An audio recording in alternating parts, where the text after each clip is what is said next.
Hello and welcome to the Art of Selling Online Courses. We're here to share winning strategies and secret hacks from top performers in the online course industry. My name's John Ainsworth and today's guest is Jason Knight. Now, Jason is passionate about helping people learn wilderness survival skills. He authored the best-selling book, The Essential Skills of Wilderness Survival. He's co-founder of Alderleaf Wilderness College, a leading outdoor school in the US, offering courses to the public and private classes to a broad range of clients that have included the US Forest Service, the Seattle Mountaineers, and the cast of the award-winning film Captain Fantastic.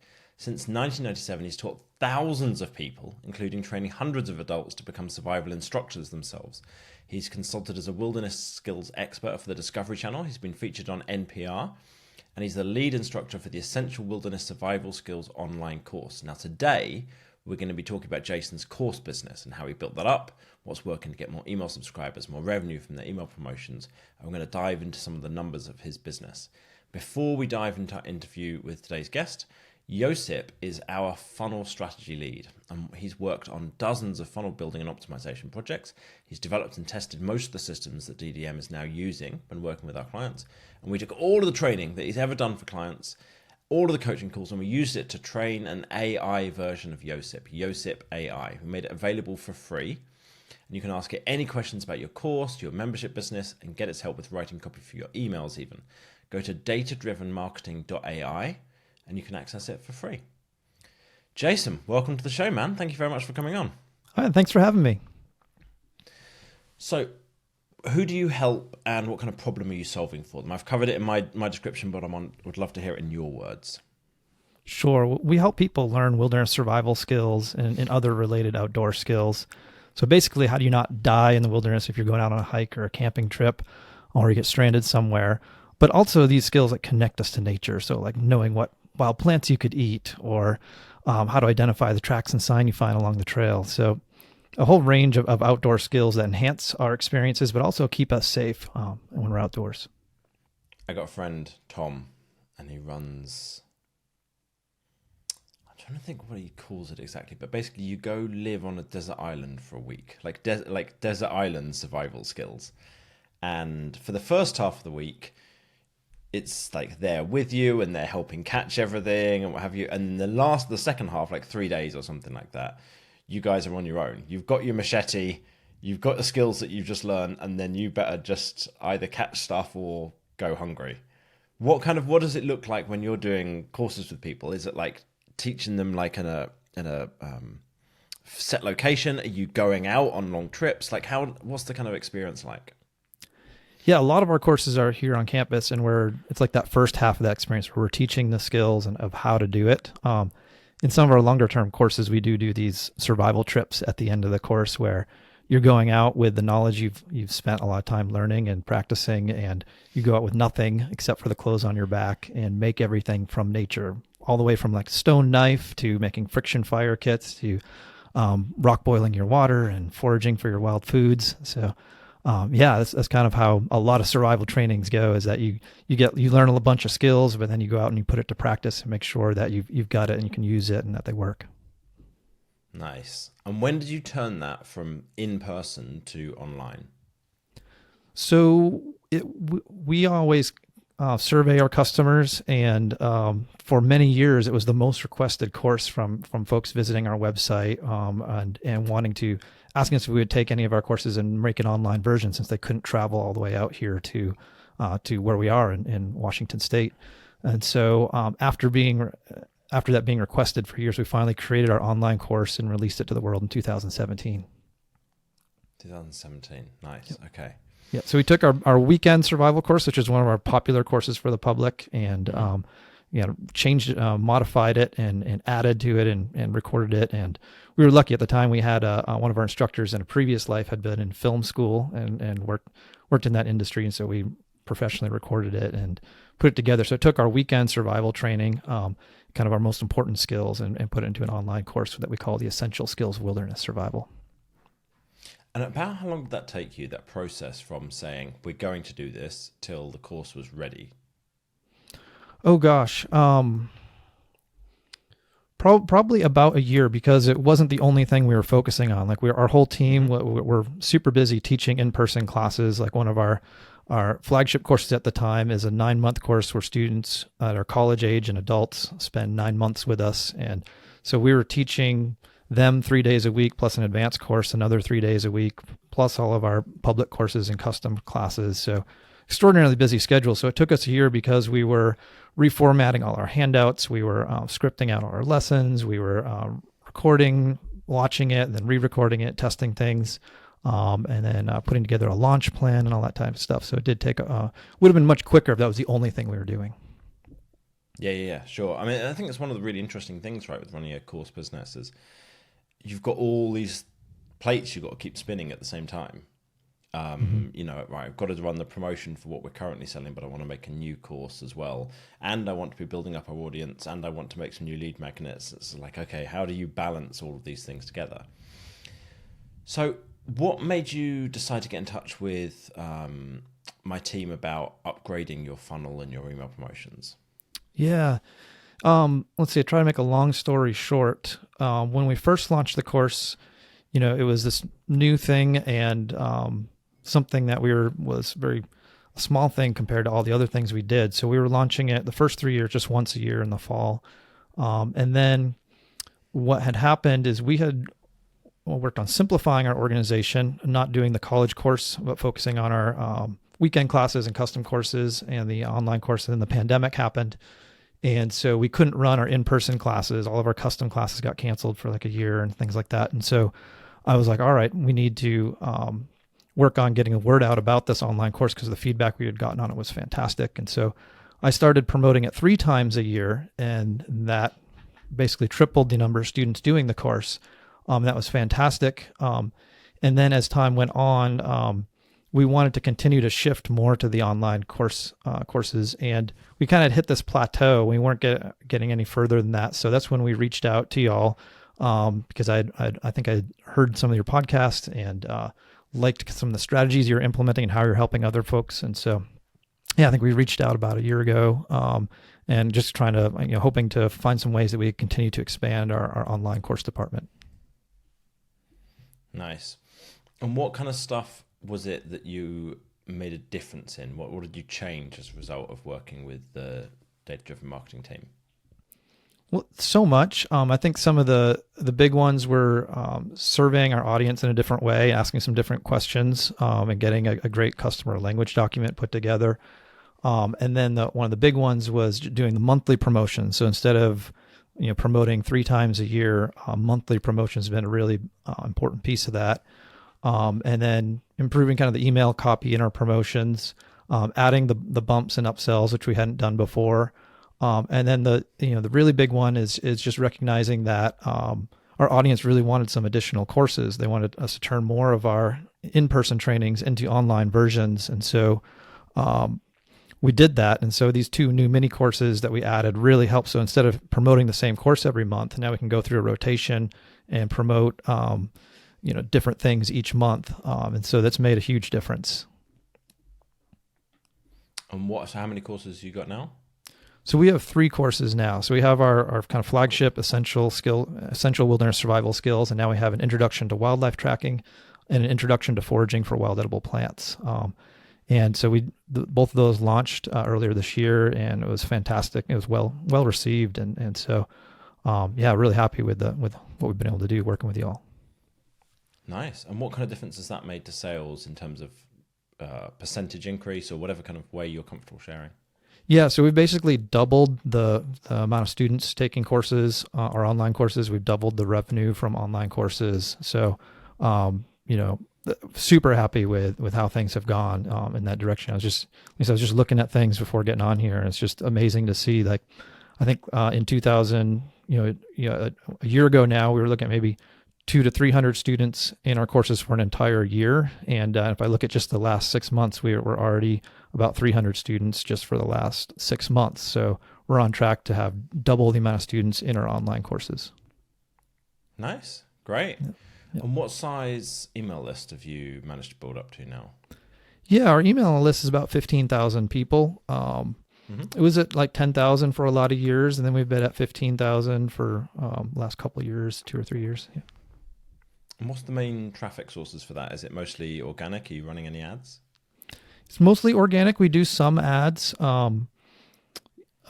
We spent a lot of time, like when we first launched Alderleaf 16 or 17 years ago now. We really worked on writing a lot of articles about the skills we teach, a lot of those blogs, so to speak. So like how-to articles on different skills. And so we've got several hundred articles on our website. And so that still garners a lot of organic traffic from Google. And over the years, we've done Google ads, Facebook ads, and now Amazon ads with my book. But more recently, it's been testing out different Facebook ads as well. Okay, cool. Yeah. And so the bulk of it's from the organic traffic, but you've got these ads that you're running. Have you managed to get, like, where are you driving the ads to? Is that a tripwire funnel? Are you driving them straight to the sales page of your main course? Like, where do they go? Yeah, we've tested a whole bunch of things, and the two of the things that get traffic, get traction, would be sending folks to my book, or also sending them to our lead magnet. Yeah, like I said, it kind of goes in waves where, some of the ads will work well for a while, and then we kind of have to brainstorm new ideas. And so it's one of those things that hasn't been super consistent for us on the ads, but when it does work, it's either driving book sales or growing our list. Okay, interesting. And so you're running the book sales ones through Amazon ads, is that right? We're selling the book direct as well. And so when I first started experimenting with Facebook ads for the book, we weren't able to sell it direct yet, so we were running them to Amazon. But since we gained the ability to sell the book direct, we've been running the ads straight to our own, and so that puts them into a funnel as well. Because when they're going to Amazon, we don't get their contact information. Whereas if they buy my book directly from us, then we get their contact information. We can have them on our email list. We can deliver the bonuses that we have for the book that they can only get if they get the book from us, and et cetera. Gotcha. And so with that, do you break even with the sales? Is it like a free plus shipping funnel, or are you just pointing them to sell the book at the same price as on Amazon? Like, how does that whole kind of process work? In just in relation to the ads, or not including the ads? Just with the ads. With the ads. Yeah. So it at some points it breaks even. And then some points it costs a little more, but we're earning it back over time as some of those folks become customers, the folks that end up on our list and then end up joining courses later on. So I think it's tricky to get it to do better than break even just on the book alone, but with the fact that there's bumps and upsells, and then they're on our list and they get email promotions after that, then it really works out. Nice. So do you know about how much do you make like 70% of the money back in that front end funnel, or do you know like about what kind of percentage of your money you get back from the ads? Let's see. I'm asking too much detail. Is that? It's usually between 50 to 75% or so. Yeah. And do you know what the URL would be for that, the ads funnel for that book? Because I think people might be curious to go check it out. It might. I don't know if that's going to mess up your stats for the page or something. No, that's fine. The Essential Skills of Wilderness Survival Book.html. Got it. All right, sweet. Okay, so I'm having a little look through that page. So you're sending ads to this page, is that right? Mm-hmm. Yeah, I have them turned off right now because, again, what happens is they work really well for a period of time. It could be a couple weeks or a couple months, and then they start to wear out as ads. And so I've got everything on pause right now. I'm going to start working on them again this summer. Okay, so this is telling people basically go buy the book. Or you can buy the book directly through this link, and that takes them. Oh, you're on the so you're not on the one that I'm sending the ads to. So if you go to that link, it's the correct link is the one that doesn't have the at the beginning of the extension. Got it. Yeah. I think I'm on the right page now. Okay, cool. So I've got like a video view at the top, and then there's the option of paperback book to add to cart. Would you be open to some feedback about this? Oh yeah, sure. Sales page. Nice. Okay, cool. So for anybody listening along at home, if you want to see this page, we're going to put this in the show notes. But just as a reminder of what it was there, it's wildernesscollege.com/essential skills of wilderness survival book.html. And if you go check this out, so this is where there are ads going. So there's a video at the top. The headline is Discover Wilderness Wisdom That Could Save Your Life. So I'm not going to watch the video at the moment, but we've got a couple of different options for adding to cart. So the paperback book and the digital book. And then there's like a overall kind of description. The essential skills of wilderness survival will empower you to survive emergencies and grow deeper connections to nature with expert instructor Jason Knight of Alderleaf Wilderness College. Okay, so what we found overall is that a 2-column above the fold section tends to work better for on desktop. Now, it depends how many people are coming from mobile, how many are from desktop. But you see at the moment, you've got the headline, Discover Wilderness Wisdom That Could Save Your Life. I think there are stronger headlines that you could do here that would allow you to get more people's attention, to really grab their attention with this. I think this is good. You not just put the name of the course or something like that. You've got a headline with a benefit, but I think it would be possible to improve on that. And the method that we use for coming up with ideas for headlines is to use templates and swipe files and look at basically what has anybody else ever done that will allow that's worked, that's been a really good, compelling, strong headline, and then what's any of the kind of the formulas for making these. And I've got a couple of examples that at the end I can send through to you. So that goes at the top, and then you have the video on the right hand side, and on the left hand side you have more of like a little description and then that kind of add to cart section. I think some of the formatting with this, it could be improved a little bit. Like you got that bit about paperback book on sale for $27 for a limited time. I don't know, something about it, just it looks a little kind of janky, and maybe that's the ClickBank pages and that's how they are. But I think if you got this designed separately, you could get a page that looked more legit, like looks really good quality, and then I think you're more likely to actually get the kind of the benefits with it. To get people to be converting. With the section that you've got next, what I really like is you've got here, as an outdoor enthusiast, you know the benefits of spending time in nature, but what happens if you get lost, stranded, or find yourself in an emergency situation? So what you're doing there is giving people a reason why they should care about what it is you're doing.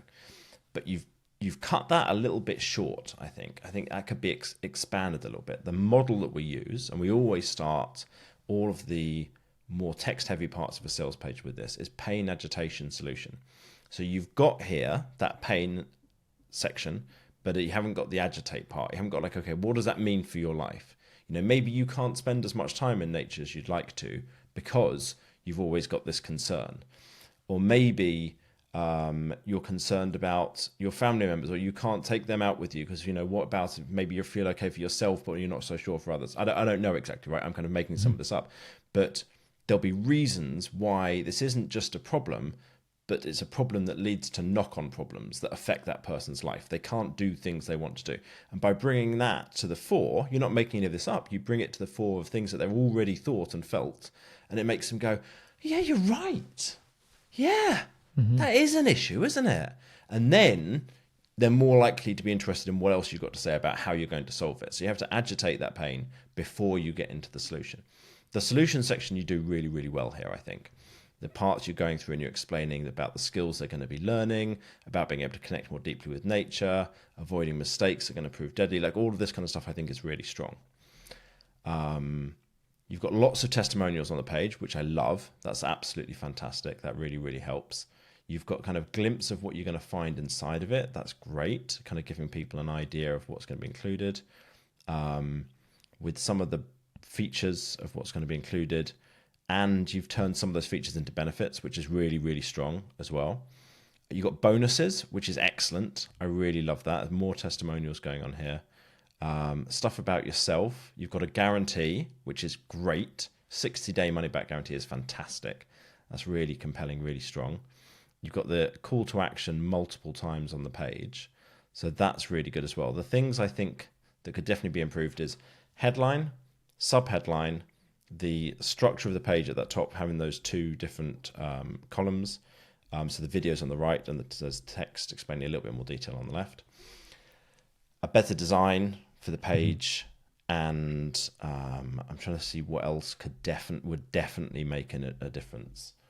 We've got these 15 crucial elements to a high-performing sales page, and I think a few of them are missing, and I'm trying to remember all of them off the top of my head and make sure I don't.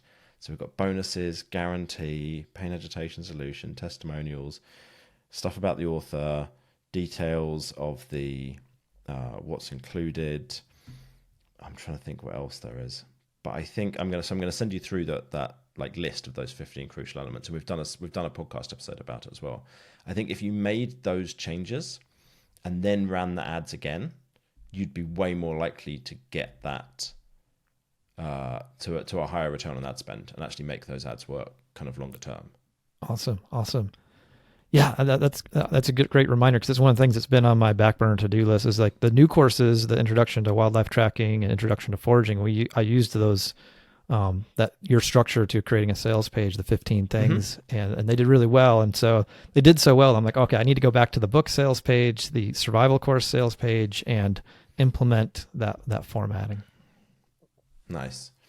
Yeah, and I'll tell you why I think this is a big deal. Why it's like, because there's lots of things that we could have talked about in terms of tweaks you could make, but I think this kind of funnel is good because so this page, why it's worth really working on this, is you've got a lot of the other stuff in place. You've got the order bumps, you've got the upsells, you've redone the sales pages, you're doing a promotion every month. It sounds like you've got your 3 different courses that you can cycle through. So you've got all of those like low-hanging fruit are covered, but your email list is stuck at 15,000. Now, if you can grow that email list to 30,000, then you're probably going to have about double the sales every month. Like it's not exact science like that, right? But somewhere in that kind of region. So if you're stuck at the email list isn't growing from your organic following, then we need to find a way to grow that email list some other way. And ads is something that most people, that's kind of a bit like, oh, that's a bit terrifying. I'm not quite sure about that. But you've done ads. You've done ads and you've got them to work quite well. But if you just change this one sales page, and I would also change, I know that it's nice that ClickBank do the taxes, but if you used a system like Thrivecart or something like that, Samcart, whatever, one of the, some other system for doing this, that had a better optimized checkout page, then that conversion rate would improve as well. I'm looking at this checkout page. It's not great. I'll give you the 5 things that I would want to see on this checkout page. Much stronger visual explanation of the guarantee. And if anybody wants to kind of follow along, if you go to the page that I said, just click on add to cart and it's going to take you to the checkout page. So you've got the guarantee, but it's nowhere near visually strong enough. Add testimonials to this checkout page, and you probably can't with ClickBank, but to a checkout page. Probably 3 short testimonials with photos. Add a photo of you and a reminder of what they've got. Oh, no, actually, you've got that. You've got the photo of the product and what they're getting, but you don't have a photo of you to go with it. That would help as well. Make it more clear that checking out is going to be secure. There is a thing at the bottom that says like trusted site, secure checkout, and something else, but I think you could make that stronger. If you look at some of the checkout pages that we've done with clients, then you should be able to see like some of the like if you go to B1 course. No, is that a good one? Anyway, if you message me, I'll send you through some checkout pages to you check out, and some benefits. You don't have any reminder of the benefits on the checkout page. Checkout page conversion rates are generally much lower than people realize. Like most people don't look at the numbers for this. An average checkout page will have something like about a 10 to 15% conversion rate. In fact, a lot of them are even, I've seen to be lower than that. And if you can get up to like 20, 25, we've even got some that convert at like 50 or 60%, then it massively increases your sales overall. And it's funny because you've gone to all this effort, run the ads or the email promotion, you've got someone through to the sales page, you've got someone through from the sales page to the checkout page, and then you lose them because you're missing kind of like these fundamental things at the end. And the reason is because that's when someone's about to put their credit card details in, and that's when their stomach goes, oh, I'm not sure, I might be making the wrong decision here. Mm-hmm. So they need lots and lots of reassurance, and they need it to be super simple and straightforward when they come to make that final decision. And I think if you change those, I don't know if you can look at the data and see what the ClickBank checkout page conversion rate is, or if they give you that information or not. But I would suspect it's probably under 15%. And if you could get that up to like 25%, something like that, that completely changes the sums for your Facebook ads. And all of a sudden, you'd be able to run those consistently, be able to scale the ad spend up, and then be able to massively grow your email list, and therefore grow revenue overall. Right. Do you think it would, like on Kajabi, I'd have a lot more control over the sales page where I could implement all those things? Yeah. Do you think it would make sales pages and checkout pages they're not amazing, but they're decent. They're definitely the only trouble with Kajabi is I don't think I can do the physical paperback, but I could do the ebook. Do you think it would make sense to experiment with just selling the ebook version, just take the paperback out of the equation? It's worth a try, yeah, because I think the reason why it's worth a try is because even if you find, you know what, that didn't work great, people wanted the paperback version, and that's what was successful, you still would have redone the whole writing the sales page, designing updating the checkout page, whatever.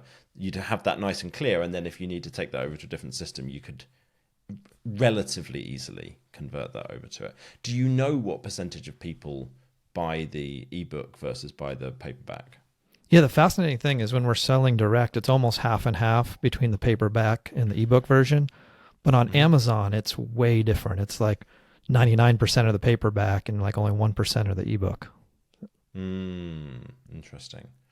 Okay, so you'd have the risk of losing half the sales by not having the paperback. Some of those people, if there wasn't a paperback mentioned, they might just go, okay, well, there's an ebook, I'll just get the ebook. But you'll definitely lose some of those, so that would be tricky. So it might be worth looking into one of those other systems that would allow you to do, and we don't often do book funnels, so I'm not sure what a good offer or good system is for that. But I think that would be worth checking out. Yeah, because if it's half of the sales, that's you would definitely get a drop off. Yep. And there's rumblings with Kajabi about adding being able to do sales tax soon, or and I would have to check with my shipping center to see if we could connect the data from Kajabi over to the shipping center. But yeah, it might be possible, right, to do like a manual behind the scenes kind of thing, or right when we get an order, the order gets sent to this guy and he does it. I don't know. Well, I connect a lot of things through Zapier, but ClickBank to the shipping center, we had to go Zapier to Cloudways, then over to print by ship. It was a big project, but still automated. Yeah. I don't have to do anything manual. Nice. Okay, cool. So that might be doable with Kajabi. Okay, this starts to become a slightly bigger project as we kind of talk it through, doesn't it? But it's all right. I think some of those things you could do in ClickBank, you could make those changes in ClickBank, and some of them you couldn't, and it'd be worth then moving over to something else. Yeah, ClickBank doesn't let you do anything with the checkout page, as far as I know. No. I could reach out to them and find if there's a workaround or something. Yeah, might be worth looking into. At least asking. They can only say no. It's not going to be, how dare you? I know. It's like with Teachable's checkout page is awful. Like I could improve Teachable's sales of like every course, the entire business, by I would guess something like 10 to 20% if I was given carte blanche to just redo their checkout page. And I'm sure there's all kinds of reasons why that's technically an absolute nightmare and they can't do it. But it's still true. It's like if I was allowed to just go in and say, right, we're going to change the checkout page default design to include these extra 3 elements, and it encourages people to say, oh, right, fill in your testimonials here, add your benefits here, add your picture of this thing here, make this bit better designed, then they would make massively more sales. I have thought about reaching out to them and saying, just pay me only based on success. Just I'll take a percentage of the results. Absolutely. Yeah, I'm surprised they haven't taken you up on it yet. So what's next for you? What's coming up? So we've kind of talked through like how you've managed to build your audience and your email lists and your courses, and you've got these 2 new courses. That's all absolutely fantastic. What's the next in the plan? Where do you want to go? Yeah, I think I'm going to try to sort out more with like the ads side of thing, because I feel like that area it's only marginally worked for it. Kind of it's not as efficient as it could be, and so I'm gonna try to run more experiments and learn some new things on that front. And I guess the other thing that I probably should do simultaneously is try to build up the organic. I've been really bad about pumping out new articles for our website, and then I haven't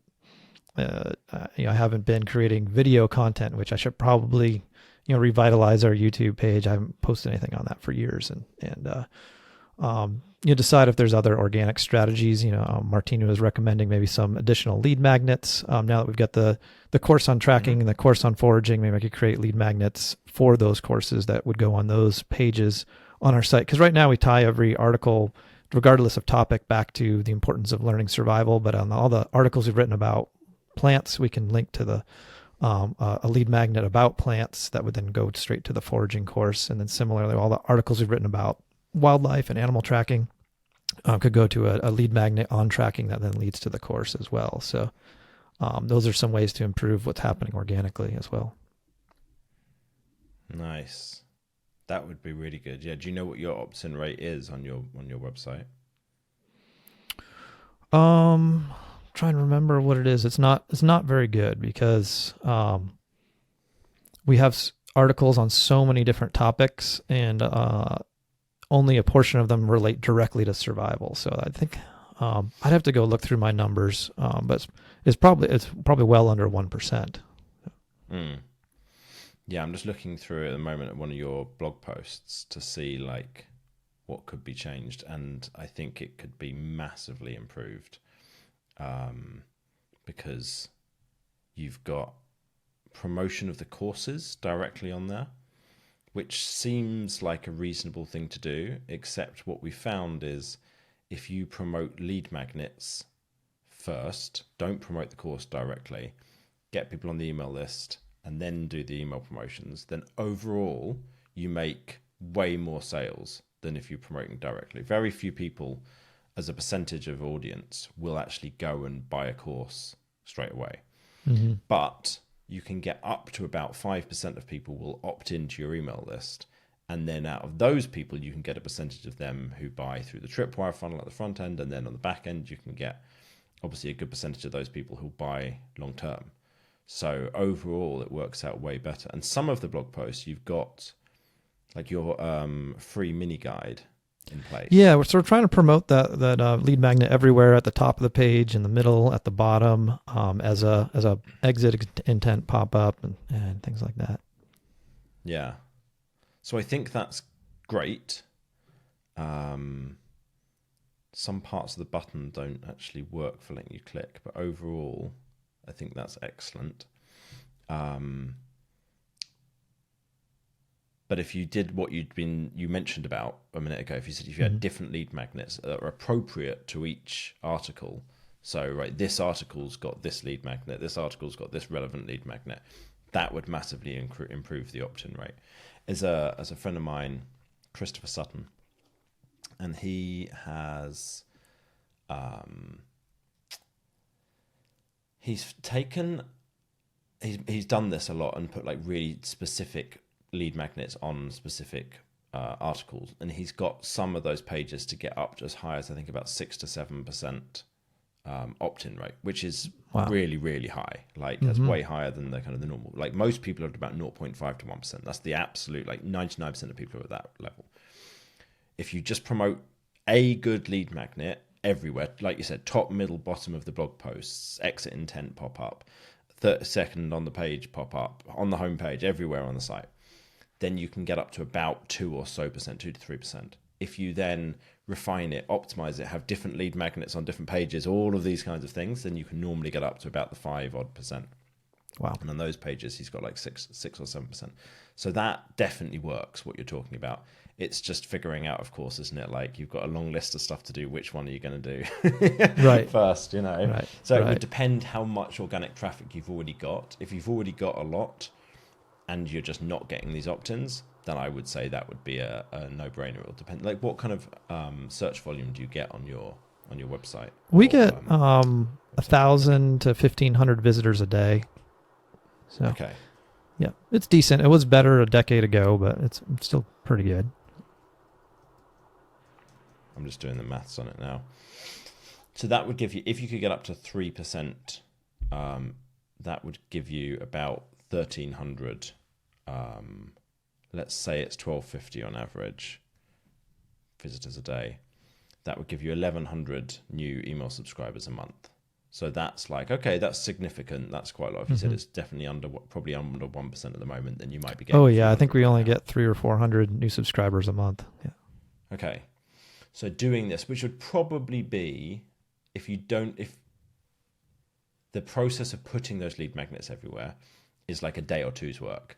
The slightly harder work is, okay, well, you've got to make the lead magnets. If you've already got something you could repurpose as a lead magnet in those topics, great. But if you need to make them, you've obviously got to take that time into account for figuring out, okay, how much do I put in? What do I get out of it? And what you would probably get out is somewhere in the region of 800 to maybe 1,000 extra email subscribers every month by running that whole project and setting all of that up, which would be great. You know, like that's really significant. Absolutely. Nice.